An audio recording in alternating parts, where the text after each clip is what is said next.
Hello and welcome to Chesson Worldwide Communications 360. I'm Karen McLaurin Chesson, your host. Today we have the pleasure of interviewing State Representative, Rhode Island State Representative Anastasia Williams.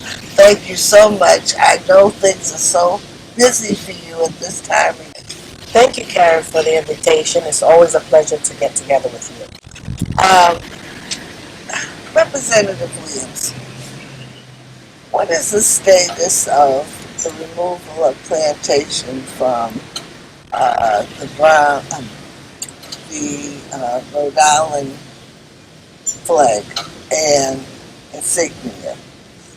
Well, at this particular time, what has to happen, it has to go to the voters, and that will be a referendum that is brought to the voters in November's election, the general election. Okay. So that is the status as right now. There has been a little movement with regards to the governor, the Speaker of the House, and the Senate President, as well as the General Treasurer, with regards to removing the name off of some of their administrative documents. You know, like, for example, their paychecks Yes. won't have the word plantation on it anymore. But the real thing, as far as on state documents, state buildings, and so forth, that takes a referendum from the general population of the state of Rhode Island. Okay. Well, at least the people can be informed. Yes, they will be informed. In fact, that's what's missing right now. We need to educate the community on, the realistic issue of it. Because the last time, 10 years ago, when it was brought to referendum, many people were not understanding the meaning with regards to how it impacts the black community. So right now, there's still a lot of people who have doubts. They're very reserved, and they don't believe that it should be removed because some believe it's erasing history. But it's not about erasing history. Black African American history is American history. So at the end of the day, it's about adding to the existing history. What was understood back when Roger Williams was here was about colonies in the state of Rhode Island. And, everybody understood that then. Times have changed, meanings have changed, and therefore plantation has a negative impact on a lot of us. Yes.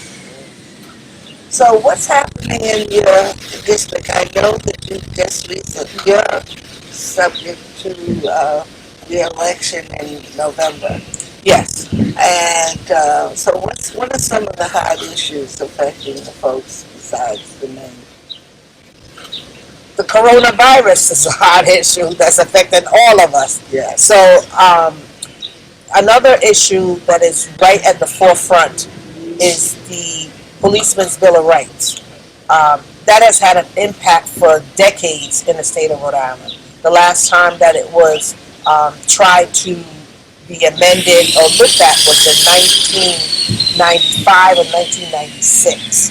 And so it's almost a couple of decades plus that it has not been changed. So times have changed, and things also need to change. So this Bill of Rights, it applies to the practices of the Providence Police and the state police, or just the Providence? It applies to every law enforcement here in the state. Okay, so Situation where it's time to really do what needs to be done. Many people are saying that this bill, is broken, but it's not broken.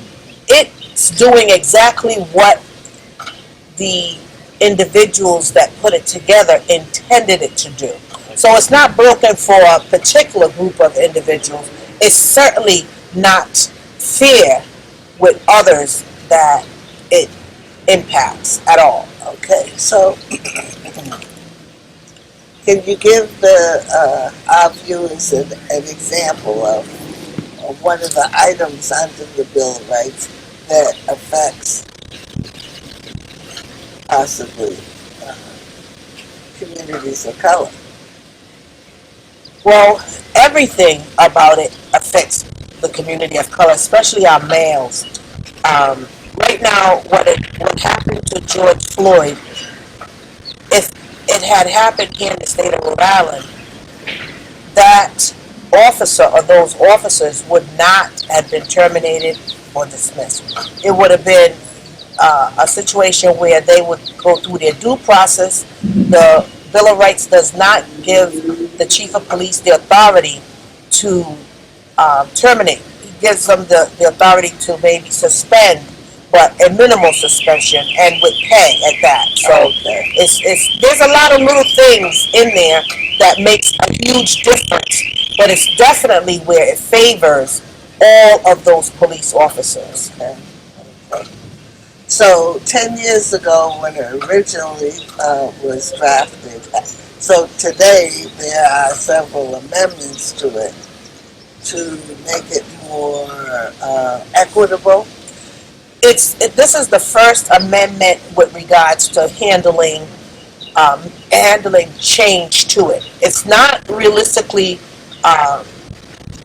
change that any department in the state of Rhode Island, any police department in the state of Rhode Island cannot live with. However, you have individuals that are set in their ways and are not willing to change. It's like, it's working for me, it's working for us, and it's okay. But realistically, it's supposed to work for everybody because our law enforcement officers are there to serve and protect. So, or protect and serve, however you want to see it. But at the same time, it's not. This Bill of Rights is certainly protecting the law enforcement officer, but it's definitely excluding any of the perpetrators or victims, I would say, use the word. Alrighty. And let's go back to your first notation of COVID-19 and how it's affecting the Providence community. Thank goodness our numbers are going down. But how is it adversely, well, it's adversely affecting your constituents or the people of color because of whatever. They're more susceptible to it and have pre-existing conditions. Do you know to date, because I've been wondering about this, how many minorities in Providence have been directly affected? I can't give you those numbers because I stopped watching the reports from the governor and Dr. Scott, simply because I feel that at the beginning, the presentation that was being given by the department and the governor's administration was informative with regards to who this virus had been affecting the most. So by virtue of knowing that and sharing that information to the public and not realistically doing anything about it till now, we are in July, about it now was disheartening. So, I turned the TV off when a chance to get with that. I didn't. I knew I had to start advocating on behalf of the population that was being neglected. That COVID money came here to assist everybody.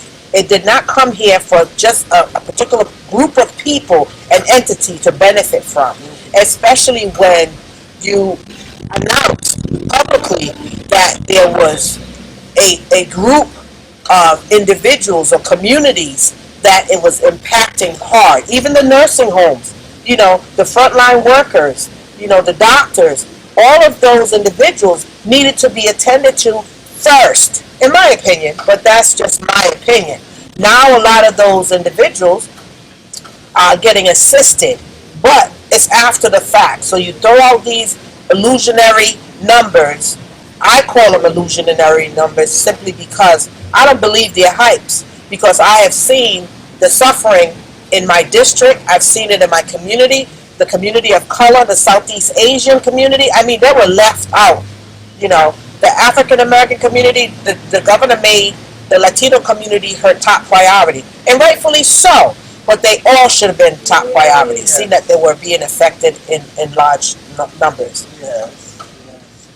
So is there now an opportunity for the black community and the Asian community to reap from the The resources? money's almost gone. Okay. Last committee hearing, the COVID-19 task force, financial task force for which I serve on, the report was they're looking to make sure that they have enough to handle all of what commitments they have made, and it was like $706 million that they needed to put out um, to make things whole, and that would leave a balance of $358 million that was not assigned to anything yet. Right now, that's more than a month ago, so I'm sure that 358 million has turned into maybe 58 million left.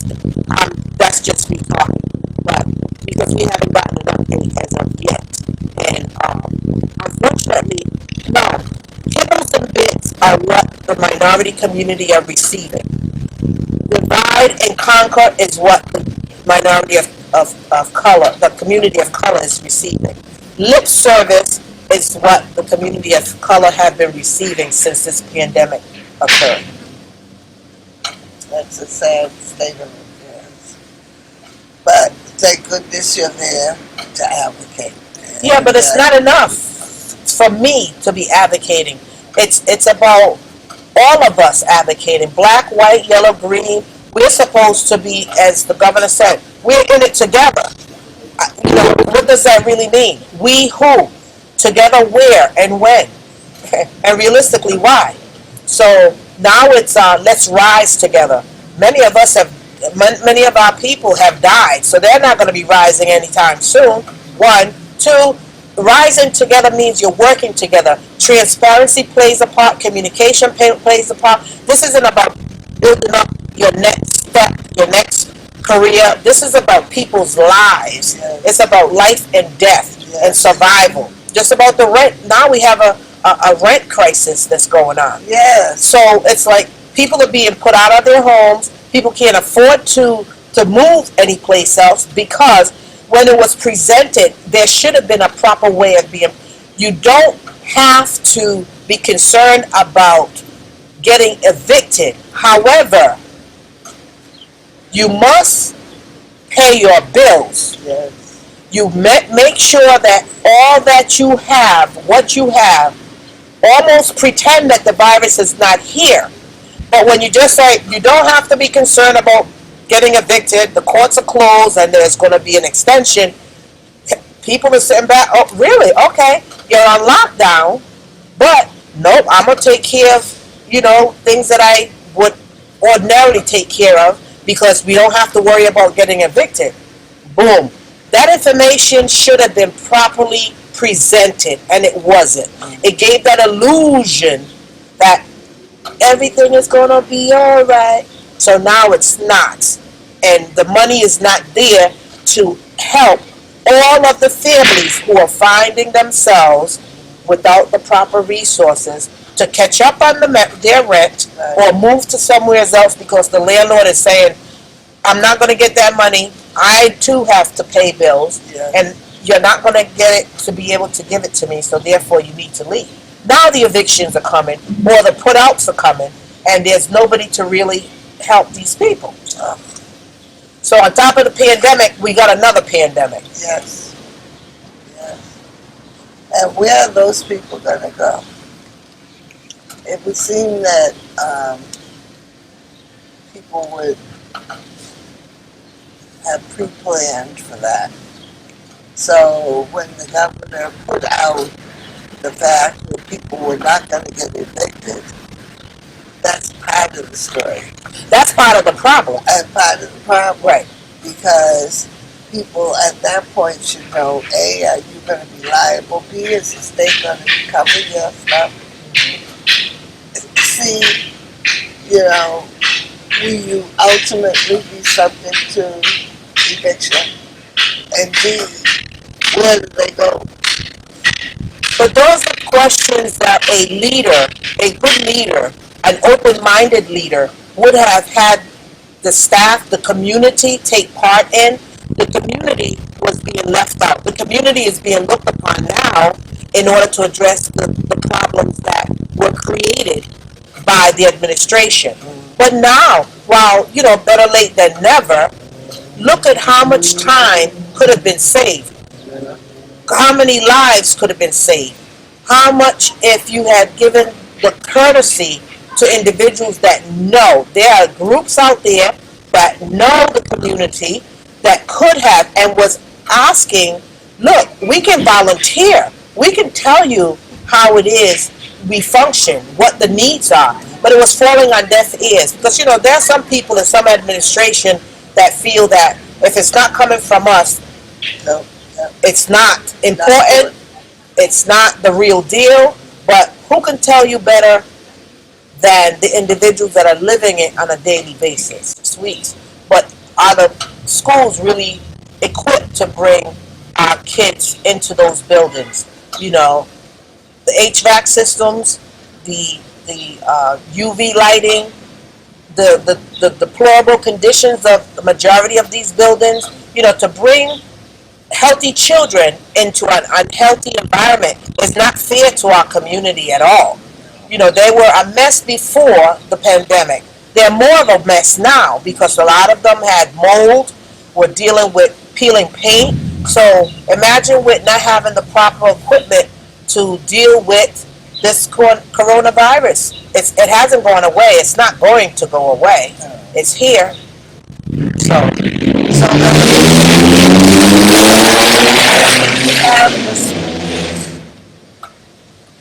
have the schools begun to evaluate and ameliorate some of these issues? And is the state giving them funding, or is the city looking for funding from somewhere else? it's like reinventing the wheel all over again. How many studies, how many reports have been given to the administration, to the Board of Education? I mean, these things that are needed are not something brand spanking new. These issues have been plaguing our schools for decades. So to say what is needed, I say everything is needed to upgrade those buildings and to give and provide our children a healthy environment for them to learn properly. And have they done it? Everybody's scrambling now to see what needs to be done. Everybody knows what has to be done. Right, So who's right, going to take the leadership and get it done is the question. right, right. Well, it'll be very interesting to see what happens. Um, would you like to share with our viewers some closing remarks? Well, first and foremost, what I would like to say that Black history is American history, and there's no way in any level of the intent of this legislation that we are trying to eliminate, erase, put behind the current history as it used to be. We get up each and every day for a brand new start, and that in itself is adding to history. So times have changed, meanings to many things have changed, and this is just another one. So I ask that you do some research, do some homework, open your mind up, and be receptive to, we're not taking history, we're not hiding history, we're adding to history, and we would like the support to be able to teach our kids about what we did together. Yes, we rose together to change things, to add on to the history as we know it. Every day is a new day for better and bigger things. So I just hope that this time folks are going to look at it and it is making history opposed to putting it away, hiding it, destroying it. It's a reality of a bad time in history that was a dark time, and we learned a lot from it.